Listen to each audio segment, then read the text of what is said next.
होता है ना, ऐसा मैं अपने आप को फील कर रहा हूं। तो मैं आपको एक छोटी सी बात बताना चाहता हूं जो हकीकत है। तो अब सेशन को थोड़ा शेयर करना और हर एक बच्चा सुनना, और मैं आपसे एक छोटा सा सपोर्ट भी चाहूंगा आखिरी में, ठीक है। मेरे को एक बच्ची का कॉल आया, उन्होंने मुझे बताया कि सर मतलब हमारे घर वाले मुझे पढ़ने नहीं दे रहे थे, मैं पढ़ना चाहती थी लेकिन पढ़ने नहीं दे रहे थे। कह रहे थे कि नहीं, बाहर जाएंगे तो बहुत सारे बच्चे ऐसे होते हैं, आप रास्ते में जाते हो ना तो परेशान करने लगते हैं, और गांव वाले फिर बात भी बनाने लगते हैं कि भाई ये लड़की बाहर जाती है पढ़ने के लिए तो इसके पीछे तो ऐसे लड़के जाते हैं, ये करके वो करके, ऐसे कुछ बातें भी होती है। तो मुझे घर वाले मना कर रहे थे, उन्होंने कहा कि नहीं तुम यहीं से पढ़ ले, हम बीए प्राइवेट करवा देते हैं और अब बाहर मत जाइए। अब वो कहती कि नहीं आप विश्वास रखिए, ऐसी कोई दिक्कत नहीं होगी, और मैं पहले भी पढ़ने में अच्छी रही और मैं पढ़ सकती हूँ, मेरे नंबर भी अच्छे आए 12th के बाद। तो मैंने सर उनसे रिक्वेस्ट करी घर वालों से, तो उन्होंने मुझे बीएससी में एडमिशन दिलवा दिया, और मैं आपकी क्लासेस भी लेती हूँ क्योंकि कोई वैकेंसी नहीं आ रही है 12th बेस पे, तो मैं बाकी तैयारी तो कर रही हूँ, लेकिन मुझे अभी बीएससी करनी थी तो मैं कर ली, जैसे तैसे करके घर वालों से मतलब मदद मांगी, ऐसे कुछ करके रिक्वेस्ट करी, तो आज मैं बीएससी कर रही हूँ और मुझे 1 से 2 महीने हो गए। तो अभी मैं कोचिंग जाती हूँ तो मतलब मेरे सामने प्रॉब्लम आ गई है और मैं किसी से कह नहीं सकती हूँ, मतलब मैं मजबूर हूँ। मैंने पूछा कि क्या हुआ, कहती है कि सर मैं बस से जाती हूँ और मेरे गांव से और जहां मैं कोचिंग करती हूँ एक गांव पड़ते हैं, बहुत सारे बीच में आते हैं, आपने देखा होगा स्टॉप होते हैं। तो मेरे को एक लड़का मिला, वो मेरे को फॉलो कर रहा था और मैं बस स्टैंड पे खड़ी थी तो वो भी मेरे साथ में चढ़ गया। अब मैं जैसे ही बस से जा रही थी तो मतलब मैं बैठी हुई थी, वो मेरे बगल में आके खड़ा हो गया और मेरे को पता नहीं क्या क्या वो बोलने लगा, अजीब अजीब सी बातें करने लगा, मतलब वही जैसे फ्लर्ट टाइप का नहीं होता है, परेशान करने वाली बात होती है।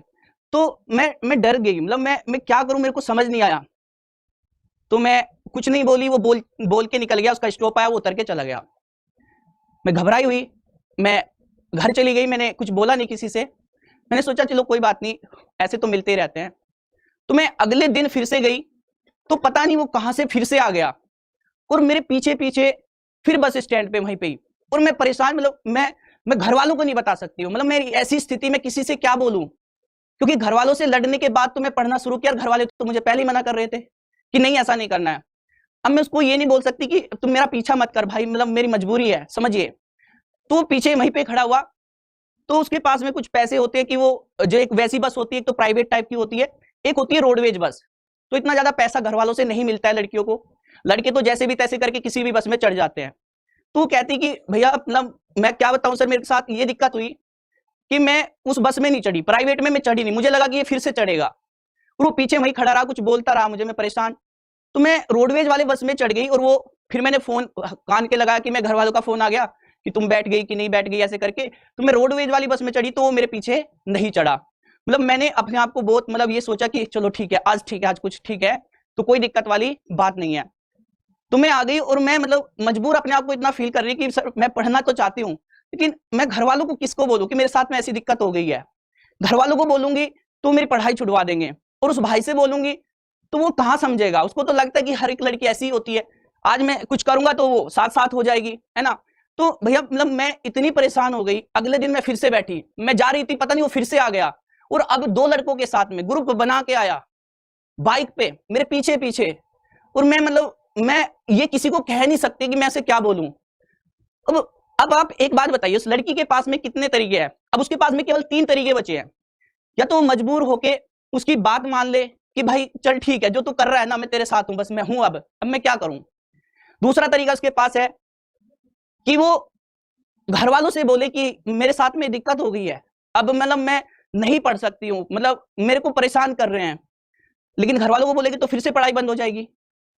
तीसरा तरीका क्या है कि वो लड़की अपने आप में मजबूत बने, स्ट्रोंग बने, वो उसको पलट के जवाब दे, उस भीड़ में जवाब दे जहां पे सब पब्लिक होती है कि भाई मेरी बात सुन, कि मेरे घर वाले मुझे बड़ी मुश्किल से भेजे हैं और मैं क्या करूं, मतलब तुम बता ना मेरे को मैं क्या करूं, तो मेरे को परेशान करता है, मैं पढ़ना चाहती हूँ, मेरा भाई पढ़ाई छूट जाएगी, यार ऐसा मत कर, ऐसा मत कर प्लीज। तो क्या इतना कहने से वो मान जाएगा, मतलब सर मेरे दिमाग में 3 चीजें आती है, और चौथे वाली आती है कि मेरा लड़की होना बेकार है, मुझे मर जाना चाहिए। मतलब ये सुन के मेरी आंख में पानी आ गया यार। मैंने सोचा यार अब मैं क्या करूं, अब इसको मैं क्या जवाब दूं।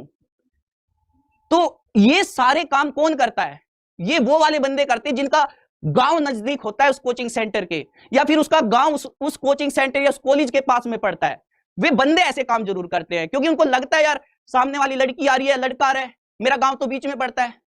मैं उसको देख लूंगा, ऐसे करके ये फीलिंग होती है उनके बीच में। और कोई भी बंदा अपने आप में मजबूत नहीं होता है, उसको ये सारी चीजें कहां से लगने लगती हैं कि मैं ऐसा कर सकता हूं, उसको छेड़ सकता हूं, उसको पीट सकता हूं, क्योंकि उसको पता है मेरे गांव के जाने वाले मेरे साथ में है और मेरा गांव नजदीक पड़ता है, अगर मुझे कोई दिक्कत हुई तो उन्हें बोल दूंगा कि भाई एक लड़का मेरे को परेशान कर रहा है, आगे मेरा साथ दे दे।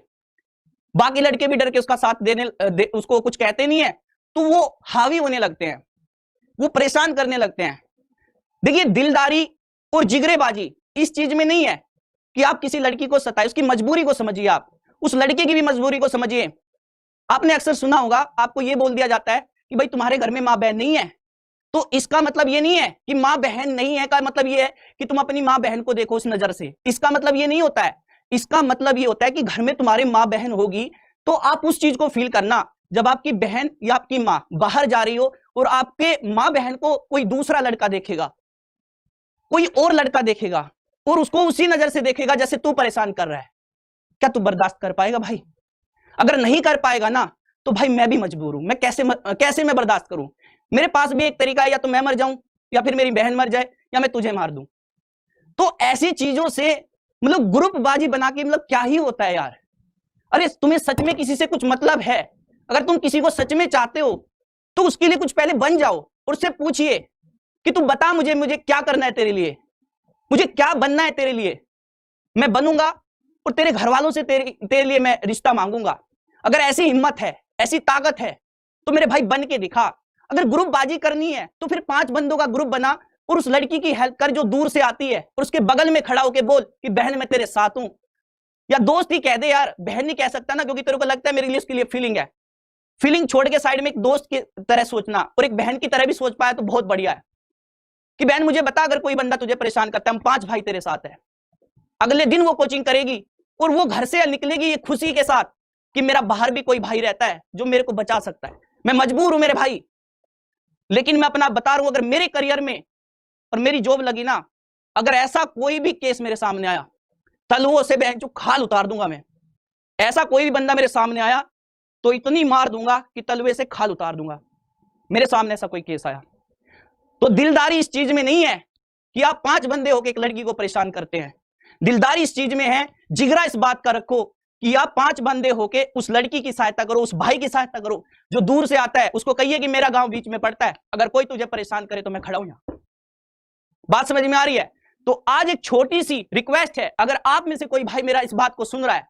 और आप अपने दोस्त के साथ में मिलकर या खुद अकेले किसी भी लड़की को या किसी भी लड़के को आप इस तरीके से परेशान करते हैं, तो आप अपने उस माँ बहन या भाई के बारे में भी सोच लेना जो तुमसे दूर रह के जाता है और उसको कोई और परेशान करता होगा, तो तुम्हारे अंदर कैसी फीलिंग आती होगी। मेरा गला भर गया, मेरी मतलब आंख से पानी आ गया उसकी बात सुन के। अरे आप बताओ यार वो लाचार लड़की करेगी क्या? है कोई जवाब? किसके पास जाए वो? मतलब नहीं, आप बताइए मुझे किसके पास जाए। तो अगर आप मुझे सुन पा रहे हैं, कोई भी बंदा इस तरह का जो किसी लड़की या किसी लड़के या किसी को भी परेशान करता है, तो 4-5 बंदे बन के ऐसे कुछ बनिए ना कि आप उसकी हेल्प कर पाए। मेरे मन करा कि मैं किसी कांस्टेबल से बात करता हूं, मेरे जानने वाले हो सकते हैं उस थाने में, उस जगह से, ऐसा ही हो सकते हैं जो मुझे सुन पा रहा हो आज भी। वो मैंने उसको बोला कि आप किसी पुलिस वाले से बोल दीजिए, वहीं पे कोई कांस्टेबल होगा, तो वो बोलती है भैया मैं कैसे बोल दूंगी सर, क्योंकि मुझे